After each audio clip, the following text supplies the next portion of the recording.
बड़े नामचीन लोग पहुंचे थे। अपर्णा और प्रतीक की बेटी का नाम प्रथमा है। जी हां, आपको आगे बताएं, मुलायम परिवार बहू होने के बाद भी बीजेपी की तारीफ कर सुर्खियों में आई और बीजेपी उन्होंने ज्वाइन की। समाजवादी पार्टी से उन्होंने पॉलिटिकल करियर शुरू करने की कोशिश की, लेकिन वहां बात नहीं बनी। साल 2014 में स्वच्छ भारत अभियान के लिए उन्हें चुना गया। साल 2017 के यूपी विधानसभा चुनाव में लखनऊ कैंट सीट से समाजवादी पार्टी के टिकट पर उन्होंने चुनाव लड़ा था, लेकिन उन्हें हार का सामना करना पड़ा। इसके बाद अपर्णा को बीजेपी ने प्रत्याशी बनाया। रीता बहुगुणा जोशी के हाथों हार का इन्हें सामना करना पड़ा और साल 2022 में अपर्णा यादव ने भारतीय जनता पार्टी का दामन थाम लिया और तब से ही वो बीजेपी की पॉलिटिक्स कर रही हैं।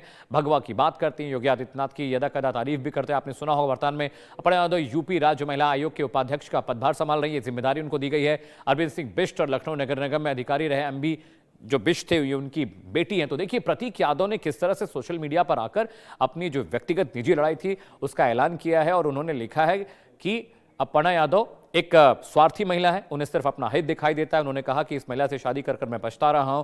उन्होंने कहा कि अपर्णा यादव को बहुत जल्द मैं तलाक देने वाला हूं। उन्होंने कहा कि मेरी जो मानसिक स्थिति है, जो मेंटल कंडीशन, वो ठीक नहीं है और मैं ये सारी बातें बताते हुए बहुत दुखी हूं, लेकिन मैं इसका सार्वजनिक ऐलान इसलिए कर रहा हूं।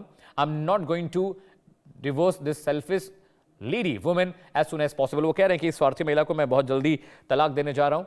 और ये तस्वीरें देखिए, उनके सोशल मीडिया का पोस्ट हम दिखा रहे हैं, किस तरह से स्कूल से शुरू हुआ प्यार का जो रिश्ता था, जो रिलेशनशिप था, वो इतने सालों तक चला और उसके बाद देखिए अचानक प्रतीक यादव सोशल मीडिया पर आते हैं, इस तरह का बयान देते हैं, जो हैरान करने वाला भी है कि आखिर सब कुछ ठीक चला था, अचानक क्या हो गया। कहीं वजह ये तो नहीं क्योंकि वो बीजेपी का दामन उन्होंने थाम लिया था, कहीं वजह ये तो नहीं क्योंकि समाजवादी पार्टी के खिलाफ वो बयान दे रही थी।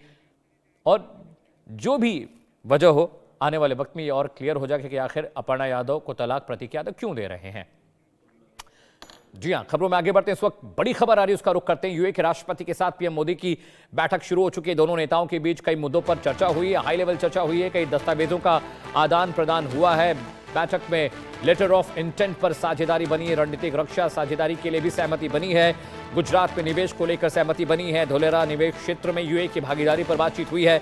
भारत में डेटा सेंटर में निवेश करने की योजना यूएई ने बताई है। पश्चिम एशिया, अफ्रीका में निर्यात पर सहमति बनी है। भारत यूएई में परमाणु ऊर्जा पर साझेदारी पर बातचीत हुई है। यूएई ने सीमा पार आतंकवाद की निंदा की है। गाजा, यमन, ईरान के हालात पर भी चर्चा हुई है। तो दोनों देशों के बीच कई बायलैटरल टाइज हुए हैं, जिनमें डेटा सेंटर पर बात होनी है, जिनमें इन्वेस्टमेंट पर बात होनी है, जिसमें इंपोर्ट एक्सपोर्ट पर बात होनी है और साथ ही साथ भारत में निवेश की चर्चा पर भी हुई है और उस पर भी लेटर ऑफ इंटेंट यानी सहमति बनी है।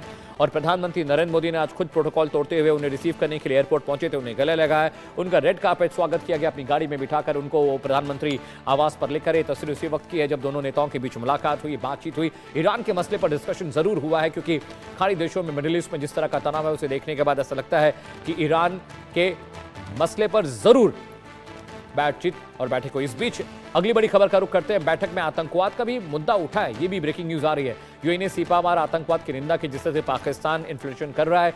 गजा, यमन, ईरान के हालात पर भी चर्चा हुई। दोनों नेताओं ने मुलाकात की है। बायलैटरल टाइज हुए हैं, जिसमें कारोबार, डेटा सेंटर, डिफेंस, परमाणु ऊर्जा पर भी बातचीत हुई है। इन्वेस्टमेंट पर भी चर्चा हुई है, इंपोर्ट एक्सपोर्ट पर चर्चा हुई है।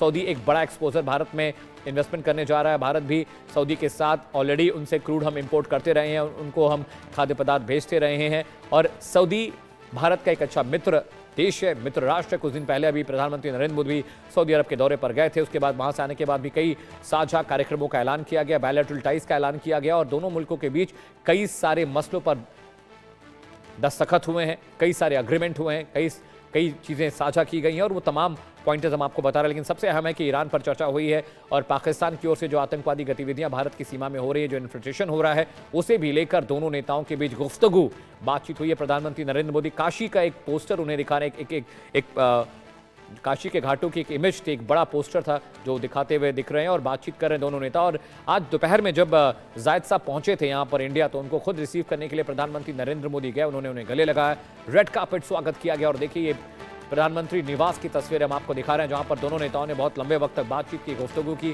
और एक दूसरे के साथ अपने विचार साझा किए।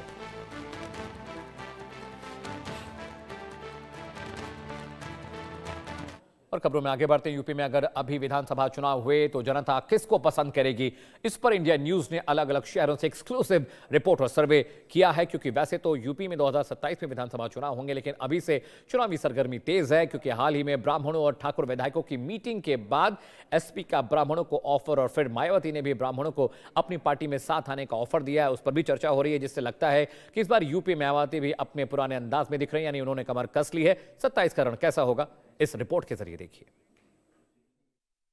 27 में विधानसभा चुनाव होने हैं, ऐसे में तमाम पार्टियों की तरफ से आरोप प्रत्यारोप लगने शुरू हो गए हैं।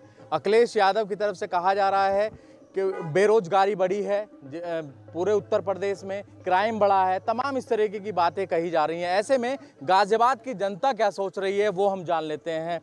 सर, क्या नाम है आपका? मदन मोहन अग्रवाल। मदन जी, आप किस तरीके से देख रहे हैं 2027 में चुनाव होना है, यदि आज ही चुनाव होने लगे तो किसकी सरकार बनेगी? सरकार जिसने क्राइम को ख़त्म किया है, जिसमें हिंदू मुसलमान को ख़त्म किया है, सरकार उसकी बनेगी, और जिसका जनता साथ देगी उसकी बनेगी। अब आरोप भी लग रहे हैं, अखिलेश यादव कह रहे हैं बेरोजगारी बढ़ रही है, अत्याचार बढ़ रहा है, क्राइम बढ़ रहा है, क्या लगता है आपको? अखिलेश जी किस यूनिवर्सिटी में पढ़ के आए हैं मुझे समझ में नहीं आती। महंगाई जिस दिन से स्वाधीन हुआ है भारत, आज माइनस में है कहीं कहीं, और हमारी 0.4 0.5 महंगाई चल रही है। क्या चाहते हैं? इंदिरा गांधी का सुना था, जब भारत विकसित होता है तो महंगाई बढ़ती है, 20% महंगाई थी। इनको जब याद नहीं आई, यूनिवर्सिटी में किस यूनिवर्सिटी में पढ़ के आए हैं?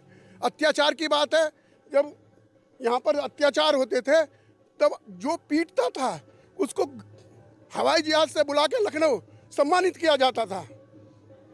देखिए, और महिलाएं भी हमारे साथ हैं, उनसे भी जान लेते हैं आखिरकार उनकी पसंदीदा सरकार कौन सी होने वाली है 2027 में। किसको चुनेंगे आप? योगी जी। योगी जी को चुनेंगे? बिल्कुल। क्योंकि अब तमाम जो पार्टियां हैं वो तो आरोप लगा रही हैं, वो ये कह रही हैं क्राइम बढ़ गया है, बेरोजगारी बढ़ रही है। आप महिलाएं हैं और गृहिणी भी हैं, किस तरीके से देखती हैं? हर सच्चे आदमी पे आरोप प्रत्यारोप तो लगेंगे। जो आदमी सच्चा होगा, कुछ करेगा, उसी पे तो प्रत्यारोप लगेंगे। जो कुछ करेगा ही नहीं, उस पर क्या प्रत्यारोप लगेंगे? तो वही योगी जी के साथ है। वजह क्या है आखिरकार योगी को ही चुन रहे हैं आप? कुछ करके तो हुआ है। हमारी यूपी को देखिए कितना सुधारा है, अब खुद देखिए, सड़कें बन गई, कितने हाईवेज बन गए, कितना हमारे लिए सुगम हो गया। देखिए, ये वो गृहिणी हैं और ये वो महिलाएं हैं जो साफ तौर पर कह रही हैं किस तरीके से डेवलपमेंट हुआ है, इंफ्रास्ट्रक्चर बढ़ा है, ऐसे में सुरक्षा भी बढ़ी है महिलाओं की, ये भी बात की जा रही है। तो ऐसे में और भी महिलाएं हैं, उनसे भी जान लेते हैं। अंकल, आता हूँ आपके पास भी, एक बार जान लेते हैं। आते हैं। मैम, क्या नाम है? विनीता सिंघल।